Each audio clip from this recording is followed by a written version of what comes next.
Ask मुफ्ती तारिक मसूद। मेरे शौहर ने मुझे तलाक दे दी थी और अब इनका इंतकाल हो गया है। मैं जन्नत में इनके साथ रहना चाहती हूँ और वो भी मेरे साथ रहना चाहते थे। आई फिर तलाक क्यों दी थी भाई? बहरहाल दोनों बड़े अच्छे थे भाई, तलाक दे के भी चाहते हैं कि भी साथ रहें। क्या हम आखिरत में मिल सकते हैं? देखें, तलाक के बाद अगर आप कहीं और शादी करती हैं तो फिर औरत उसी मर्द को मिलती है जन्नत में जिसके साथ वो आखिरी जिसकी बीवी हो। अब आपको टेंशन होगी कि इस चक्कर में आप हो सकता है शादी ना करें, तो टेंशन न लें आपको अगर मुनासिब रिश्ता मिलता है तो शरीयत का हुक्म है कि शादी कर ली जाए। बग़ैर शौहर के ज़िंदगी गुजारना शरीयत में पसंदीदा काम नहीं है। बाकी फिर आपको आखिरी शौहर से हो सकता है मोहब्बत हो जाए, आप उसको मिल जाएं। और ये अगर आपको ख़तरा है कि जन्नत में आपका दिल चाहेगा कि पुराना वाला मिले और मिल नया वाला रहा है, तो जन्नत में ये ख़तरा नहीं। मा ला ऐन रअत वला उज़ुन समिअत वला ख़तर अला क़ल्बि बशर, हदीस में आता है वो नेमतें जन्नत में मिलेंगी जो तुमने सोची तो तसव्वुर भी नहीं कर सकते। तो आपकी हर ख्वाहिश पूरी होगी। तो ऐन मुमकिन है, कायदा तो यही है कि जो आखिरी शौहर होता है वही मिलता है। या तो अल्लाह उसी आखिरी शौहर के दिल में आपके मोहब्बत बहुत ज़्यादा डाल देंगे, या हो सकता है अल्लाह आपकी ख्वाहिश पूरी कर दें, आपको पुराने वाले से दोबारा निकाह करा दें। तो अल्लाह के लिए तो कोई मुश्किल नहीं है और अल्लाह किसी कायदे और ज़ाब्ते के पाबंद भी नहीं है। तो इसलिए आपको पुराना वाला मिले या नया वाला मिले, इस बहस में पड़े बगैर आप काम वो करें जो शरीयत का हुक्म है। शरीयत का हुक्म है भाई बगैर निकाह के ज़िंदगी ना गुजारें आप। तो अगर आपको अच्छा रिश्ता मिलता है आप शादी कर लें, अल्लाह की रहमत से कोई बैद नहीं है, हो सकता है आपको पुराना वाला ही मिल जाए या नया वाला आपको पुराने से भी हो सकता है अच्छा मिले। फैयाज़ अहमद लाहौर से, मैं शादी करना चाहता हूँ लेकिन मेरा एक भाई है जो माजूर है और इसका एक 5 साल का बच्चा भी है। मैं शादी तो कर लूँगा लेकिन मुझे इस बात का खौफ है कि अगर मैं शादी कर लूँ तो मेरी बीवी कहीं मेरे और मेरे भाई और भतीजे के दरमियान दरार ना डाल दे। मेरे वालिद साहब ने वफ़ात के वक्त मुझे वसीयत की थी कि अपने भाई का ख्याल रखना, आप मशवरा दें। माशाल्लाह आपका जज्बा बहुत अच्छा है। ये अंग्रेज़ों में ये जज्बा नहीं है। अंग्रेज़ बस थैंक यू ऊपर ऊपर से बहुत अच्छे हैं। ये माजूर भाइयों को पालना उनके वो इतना ज़र्फ़ नहीं है उनका, इल्ला माशाल्लाह लाखों में कोई एक आध हो। तो गैर मुस्लिम के जो है ना ऊपर ऊपर से बहुत अच्छा होता है। जब उनकी डेप्थ में जाओगे तो फिर आपको लगेगा भाई इन तिलों में तेल नहीं है, खाली मुँह के फायर। आपने एक लफ्ज़ सुना होगा। कुछ चीज़ों में ज़ाहिरी वारी तौर पे बहुत अच्छे हैं वो, लेकिन ये जज्बे जो हमारे मुसलमान कम्युनिटी में है ना कि अपने सगे भाई के लिए इतना ख्याल करना कि आप शादी नहीं कर रहे कि यार मेरे भाई माजूर भाई का क्या होगा, उसके बच्चों का क्या होगा। तो बहरहाल आपका जज्बा अच्छा है, लेकिन जज्बात शरीयत की हुदूद में रहने चाहिए तो अच्छे होते हैं। इस्लाम ने आपको हुक्म दिया कि आप निकाह करें। बग़ैर निकाह के आप ज़िंदगी गुजारेंगे, आप औलाद से महरूम हो जाएंगे। बुढ़ापे में आप भी तो माजूर होगे, कौन सहारा बनेगा? क्या माजूर भाई आपका सहारा बनेगा? और फिर गुनाह का भी तो ख़तरा है। खुदा न ख्वास्ता आप जिना में पड़ गए, फिर औरत को भी तो ज़रूरत है कि उसको कोई ठिकाना दे। उस औरत का क्या कसूर है जिससे निकाह करके आप उसको अपनी बीवी बना के सहारा देंगे? ऐसी औरतें फिर बेसहारा हो जाएंगी। तो इसलिए शरीयत तमाम चीज़ों को फोकस करती है, तमाम पहलुओं पे शरीयत की नज़र होती है। इसलिए आप निकाह ज़रूर करें। हाँ, ये ज़रूर है कि जहाँ आप शादी करें उनको पहले बता दें। अगर आपको ये ख़तरा है तो उनको बता दें भाई मैं छोटा माजूर भाई है, उसका बच्चा भी है, मेरे और भाई के दरमियान दरार मत बनना। मैं तुम्हारे हुकूक भी अदा करूँगा लेकिन उसको भी अपने साथ रखूँगा, मैं उसको अकेला छोड़ नहीं सकता। अगर पहले से ऐसी बात हो जाए तो बहुत अच्छी बात है।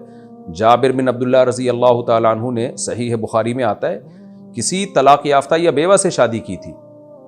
तो नबी ने फरमाया कि हल्ला बिकरन, बेवा से या तलाक याफ्ता से क्यों की तुमने? तुम तो जवान और कवारी से क्यों नहीं की? तो उन्होंने फरमाया या रसूल अल्लाह, मेरी छोटी बहनें हैं तो मैं मिचोर खातून से इसलिए निकाह कर रहा हूँ कि मेरी बहनों को भी संभाल ले वो। तो इससे पता चलता है कि भाई निकाह में पहले से भी एक चीज़ होती है इंसान के जहन में कि भाई एक मिचोर खातून घर में आएगी तो छोटी बहनों को संभाल लेगी। तो आप निकाह करें, पहले से बता दें कि भाई दरार न डालना। और अगर खुदा न ख्वास्ता उसने दरार डालने की कोशिश की तो आप आदमी हो ना, आप खड़े हो जाना, बोलना भाई मैं अपने सगे भाई से, मुझे क्यों मेरे दिल में दुश्मनी डाल रही हो? अल्लाह ने घर का सरपरस्त मर्द को बनाया है, तो इंशाल्लाह नहीं होगा अल्लाह ने शाह। तो बहरहाल निकाह करें आप। इस बेस पे निकाह से दूर भागना ठीक नहीं है। और अल्लाह आपको सिला रहमी का दुनिया और आखिरत दोनों में इंशाअल्लाह बेहतरीन बदला देगा। ये बहुत बड़ी नेकी है माजूर भाई को पालना। اور والد صاحب نے وصیت بھی کی تھی تو اور ڈبل اجر ملے گا، ابا کی وصیت پر عمل کا ثواب بھی ملے گا۔ ایک مرد ہے جس نے 2 بہنوں سے شادی کی ہوئی ہے، اگر کسی دعوت یا ولیمے میں وہ آدمی بھی آیا ہوا ہو تو ہم اس دعوت میں جا سکتے ہیں؟ اس شخص کا تو بائیکاٹ کریں، باقی دعوت جس نے کی ہے اس نے تو نہیں 2 شادیاں کی ہوئی نا 2 بہنوں سے، تو آپ دعوت میں جائیں، لیکن وہ جس نے 2 بہنوں سے شادی کی ہوئی ہے وہ اگر دعوت میں بلائے تو کبھی بھی نہ جائیں، کیونکہ یہ اور اس سے ملے بھی نہیں آپ، کیونکہ یہ حرام اور گناہ کبیرہ ہے۔ ایک بہن سے جب شادی ہوئی تو دوسری بہن سے نکاح ہو ہی نہیں سکتا، وہ زنا ہے، تو زنا کو کھلے عام کرنا، اس پہ شادی اور نکاح کا لیبل لگانا، یہ تو کفر ہے ایک طرح کا۔ تو اس لیے ایسے شخص کا بائیکاٹ کریں، اس سے نہ ملیں آپ، اور لوگوں کو بتائیں کہ یہ حرام کام اس نے کیا ہوا ہے۔ جب کوئی کھلے عام گناہ کر رہا ہو تو پھر اس کے بارے میں لوگوں کو بتانے میں کوئی حرج نہیں ہے، آپ بتائیں کہ بھئی یہ زنا ہے، کیونکہ اگر آپ نے اس کی برائی نہیں کی تو لوگ اور بھی کرنا شروع کر دیں گے۔ مجھے پتہ چلا، میں حیران ہوا، ایک صاحب نے 18 شادیاں کی ہوئی ہیں پاکستان میں، کہیں پتہ نہیں کہاں رہتے ہیں وہ، میں نے یعنی اس کو کیا بولے آدمی انسان، تو پتہ چلا جی محترم نے 18 شادیاں کی ہوئی ہیں، 18 لڑکیوں سے افیئر ہے ان کا، اور سب کو بیوی بنایا ہوا ہے، نکاح کیا باقاعدہ سب سے۔ تو بھائی 4 سے زیادہ سے نکاح نہیں ہوتا، 4 سے زیادہ نکاح ایک وقت میں آپ 4 سے زیادہ نہیں رکھ سکتے، لیکن ہیں ایسے لوگ بھی کہ 18 شادیاں کر کے بیٹھے ہوئے، اور چھپائی بھی ہیں انہوں نے، بتایا نہیں ہے دنیا کو، تو ایک کہیں فلانی جگہ رکھی ہے، ہو سکتا ہے 18 کے 18 کو ہی معلوم نہ ہو کہ ہمارے علاوہ بھی اتنی بیویاں اس کمبخت کی، تو یہ زنا ہے بھائی، اور یہ کبیرہ گناہ ہے۔ تو اس لیے 4 سے زیادہ آپ نکاح کریں گے تو وہ کلعدم ہے، اس کی کوئی وہ شریعت میں نکاح ہی نہیں شمار ہوگا وہ۔ اسی طرح 2 بہنوں سے نکاح کر لیا تو جب دوسری سے کیا تو وہ نکاح کلعدم ہے، حرام ہے، ہوا ہی نہیں نکاح، تو ایسے شخص کا بائیکاٹ کریں۔ محمد احمد سہارنپور سے، اگر والد کا انتقال ہو گیا ہو اور ان کی ایک بیٹی ہو جس کی شادی کا سارا خرچہ اس کے بھائیوں نے اٹھایا ہو تو کیا بیٹی کو وراثت میں حصہ ملے گا؟ 100% ملے گا۔ والد کا انتقال ہو گیا اور ان کی بیٹی ہو، سارا خرچہ بھائیوں نے اٹھایا، تو ایک ہی بیٹی تھی تو بھائی کہاں سے آ گئے؟ یا میرا خیال ہے والد کے بھائیوں نے اٹھایا ہو، شاید آپ یہ کہنا چاہ رہے ہیں، یعنی چچاؤں نے اٹھایا، تو خرچہ شادی پہ اٹھایا ہو یا نہ اٹھایا وراثت بہرحال ملتی ہے۔ تو ایک ہی بیٹی اگر تھی اور کوئی بیٹا نہیں تھا تو آدھی وراثت بیٹی کو ملے گی، باقی سارا والد صاحب کے والدین اور بھائی بہنوں میں جائے گا، اور اگر والدین نہیں تھے تو صرف بھائی بہنوں میں جائے گا۔